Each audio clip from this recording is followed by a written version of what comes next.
नमस्कार दोस्तों, मैं हूं आयुष जैन और आज हम इस वीडियो के थ्रू बात करेंगे राजा रघुवंशी और सोनम के केस में आई अपडेट पे।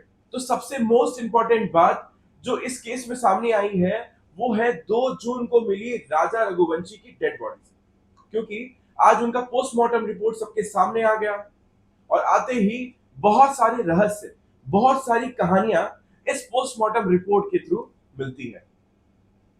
क्योंकि पोस्टमार्टम रिपोर्ट में यह बताया गया कि कोई नुकीली चीज से उनके शरीर पर काफी बार वार किया गया।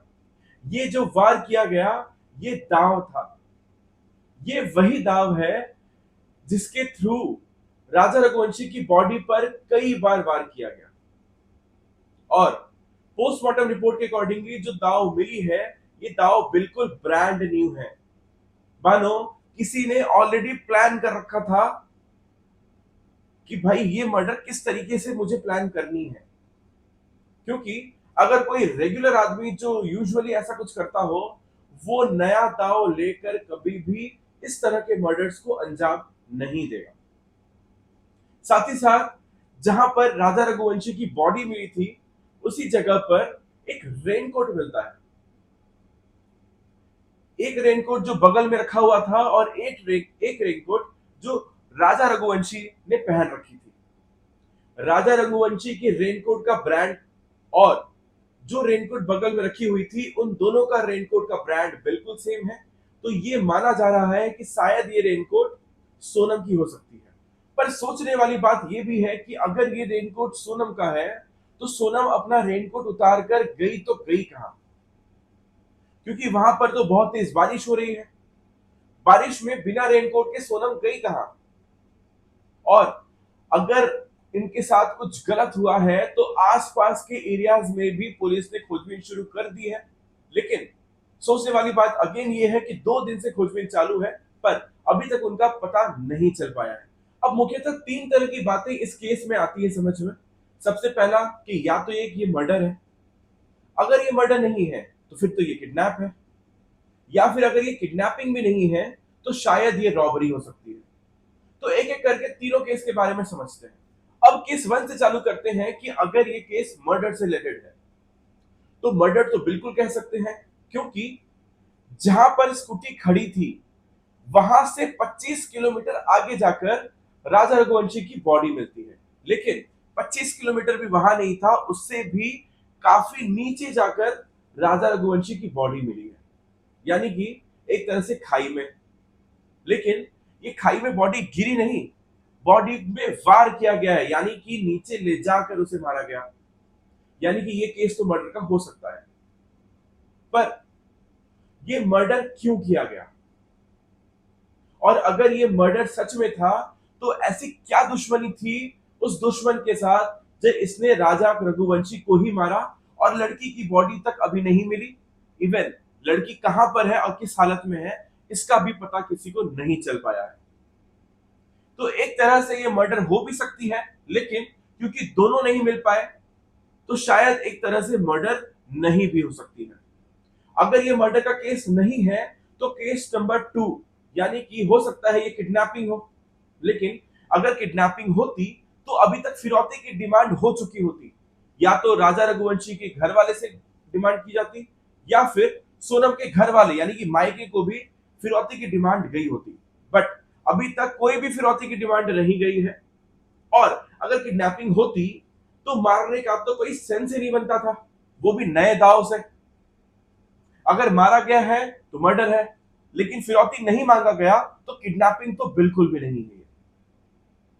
अब आते हैं, अगर ये किडनैपिंग भी नहीं है और अगर मर्डर भी नहीं है तो बचता है case number 3, that is robbery.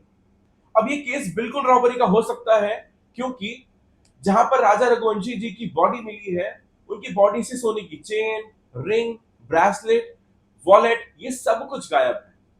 और घर वाले के मुताबिक सोनम ने भी बहुत सारे ज्वेलरी पहन रखे थे। कुल मिलाकर करीब करीब 10 लाख का ज्वेलरीज था जो कि रॉबर्स ने चुरा लिए। पर अगेन एक बात कि शायद ये रॉबरी नहीं भी हो सकती है, क्योंकि अगर एक चोर को चोरी करना होता या डकैत को डकैती करनी होती तो वो चाकू की नोक पर या फिर बंदूक की नोक पर वो सारे गहने जेवर सब कुछ लेकर वहां से फरार हो सकता था। उसके लिए उसे मर्डर करने की जरूरत बिल्कुल भी नहीं थी। नए कपल्स थे, पैनिक होकर वो सबसे पहले अपनी ज्वेलरीज देते और वहां से जल्दी से जान बचा के बाहर निकलते। और अगर हाथापाई भी हुई होगी, हाथापाई में शायद लड़के का मर्डर कर दिया हो, बट सोनम फिर भी कहां है। अगर मैं इन क्रक्स बात करूं तो शायद ये केस मर्डर का नहीं है। अगर मर्डर की केस है तो सोनम आसपास में अभी तक क्यों नहीं मिल पाई। जबकि मैं बता दूं कि 2 तारीख को जब बॉडी मिली थी राजा रघुवंशी की, तो वो 60% बॉडी डिकम्पोज हो चुकी थी। यानी कि बॉडी मिली है 2 तारीख को, बॉडी जब नीचे मिली तो इस बॉडी के मिलने के 2-3 दिन पहले आई गेस मर्डर कर दिया जा चुका था। पर क्योंकि अभी तक सोनम नहीं मिल पाई है, तो ये नहीं पता लगाया जा सकता कि ये रॉबरी का केस है या नहीं। पर इन पूरे केस को समझते हुए एक बात और जो शायद अभी तक कोई गौर नहीं कर रहा, वो ये हो सकता है कि हो सकता है कि सोनम के साइड से भी कोई इशू क्रिएट हो रहा हो। इस बात की पुष्टि नहीं की गई है, लेकिन ये एक अंदाजा लगाया जा रहा है कि चोर ने अगर चोरी की तो सोनम को क्यों नहीं छोड़ा। फिर अगर डकैतों ने डकैती की तो सोनम क्यों नहीं मिल रही है। अगर मर्डर हुआ तो सोनम की बॉडी आसपास में मिलनी चाहिए थी, वो क्यों नहीं मिली। बॉडी के बगल में रखी हुई रेनकोट अगर सोनम की है, तो सोनम बिना रेनकोट के पूरे बारिश में कहां घूम रही है, या उसको कहां ले जाया गया। अगर ये किडनैपिंग है तो अभी तक कोई भी फिरौती की डिमांड क्यों नहीं हुई। हो सकता है कि इन दोनों कपल्स के बीच में भी कुछ कहा सुनी हुई हो, या फिर अंदर ही अंदर इन दोनों कपल्स के बीच में कुछ और बातें चल रही होंगी जो शायद अभी तक घर वालों को भी नहीं पता।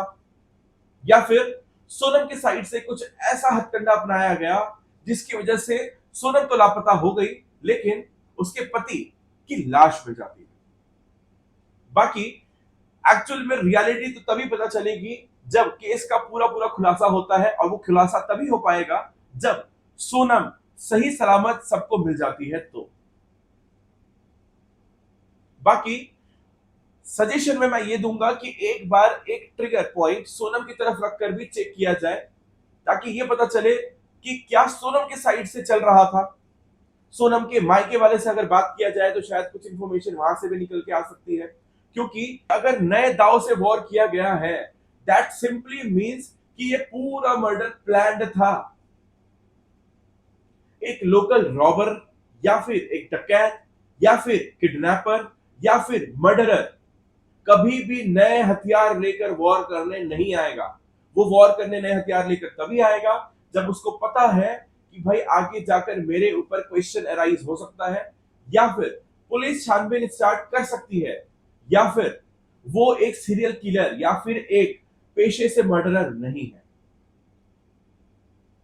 और जिस दाव को पाया गया है, उस दाव में अगर सीरियल नंबर हो तो एक बार पुलिस सीरियल नंबर से भी पता लगाने की कोशिश करे कि वो दाव कहां पर बनाया गया था और आसपास में वो दाव किसने किसने कब कब खरीदा है, सो दैट कि एक बार इससे भी आइडिया लग जाए कि दाव कब खरीदा गया था, किसके द्वारा खरीदा गया था, तो शायद कुछ हद तक केस सॉल्व किया जा सकता है।